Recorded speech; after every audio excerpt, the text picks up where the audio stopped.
Last year, my dropshipping business came just short of hitting $1 million in revenue. There were a lot of specific changes to the dropshipping landscape in 2022 that caused this. In this video, we're going to cover how you can make $1 million dropshipping this year. Now, to achieve a goal like this, you need a detailed plan. You can't just have a tentative plan like test a bunch of products and hope one eventually hits that you'll be able to scale. You'll struggle to achieve any real results with a broad plan like that because it's not specific enough. Of course, it is impossible to predict the results that you'll have a year out from now because a lot can change in a year, but with a detailed plan, it'll be much easier for you to make slight adjustments along the way. If you don't have one yet, that's totally fine. I'm going to give you mine and exactly how I plan on doing these numbers this year. You can feel free to model this plan or use it as an inspiration to develop your own. This is based on last year's actual performance and my projected numbers for this year. Also, if you're unfamiliar with any of these dropshipping businesses, there's free playlists detailing everything that you need to know on this channel 100% free. So this year I'm expecting about 10% of that million to come from Poshmark dropshipping. On Poshmark, I've been averaging 20% margins. I do mark my prices up significantly higher on this website, but there's also significantly higher seller fees on it as well. 10% of 1 million is obviously 100,000, and with 20% margins, that will leave me with a profit of $20,000, or about $1,667 per month and $55 per day. These numbers should be relatively easy to hit, and I've been doing them pretty consistently for about a year now already. I also expect about 20% of that million to come from dropshipping on Facebook Marketplace and Facebook Shops. 20% of a million is 200,000, and with 40% margins, which is what I've averaged the last year roughly, that's $80,000 profit, or about $6,607 per month, or $222 per day. Now, Facebook is the biggest wild card in this plan, to be completely honest with you. If Facebook continues throttling traffic this year, I might even struggle to hit these numbers. But I believe Facebook traffic will come back with a vengeance at some point this year. And I've been averaging $170 days lately with mediocre traffic across all my accounts. So to expect $50 more on average isn't far-fetched at all, especially when you consider that for a large portion of last year, I was doing about $600 and sometimes $700 days after paying my VAs. So the level of success here is certainly going to depend on the changes that Facebook makes and whether they're pushing marketplace sales or not. But I'm of the mindset that we'll see an increase in marketplace sales this year. They've invested way too much time and way too much money building both marketplace and shops and integrating it into everybody's Facebook and Instagram too. So I'd be extremely surprised if they just let it die off. After Facebook and Poshmark, I expect 30% of that million to come from Etsy dropshipping too. 30% of a million is $300,000, and I've been averaging 20% margins roughly on Etsy as well. But that 20%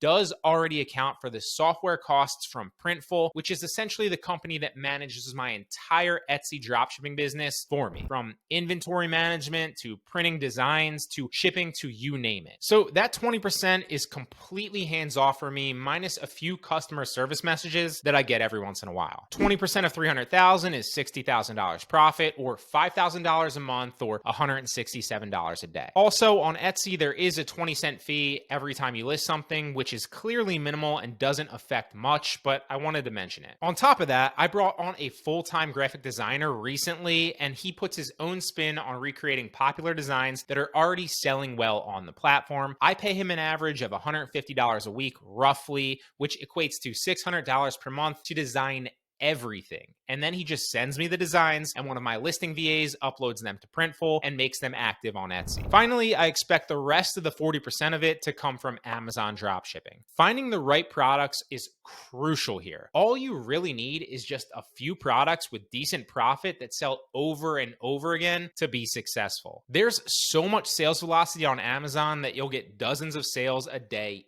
easily if you do this. Also, keep in mind that Amazon dropshipping is 95% managed with software as well. The only time-consuming things that I don't automate with software are product research, which is aided with software, and order fulfillment. And you can hire a VA to do both of those easily. On Amazon, my margins can change based on the products that are consistently selling that month because it changes month to month, usually as buy boxes rotate. But last year, I averaged just under around 20% profit profit too. 20% of 400,000 is $80,000 profit, or $6,667 per month, or $200 profit a day. Now, these numbers aren't crazy at all either. I've had months with $500 days consistently, and I've also had months with $100 days consistently. On Amazon, it's really all about keeping up with the product research because you want to build a large portfolio of profitable product listings that you're a seller on, because you won't win the buy box all the time. But again, I have detailed playlists covering all these business models and all the strategies that I use to succeed on them on this channel for free if you're interested. So that's my detailed plan to hit $1 million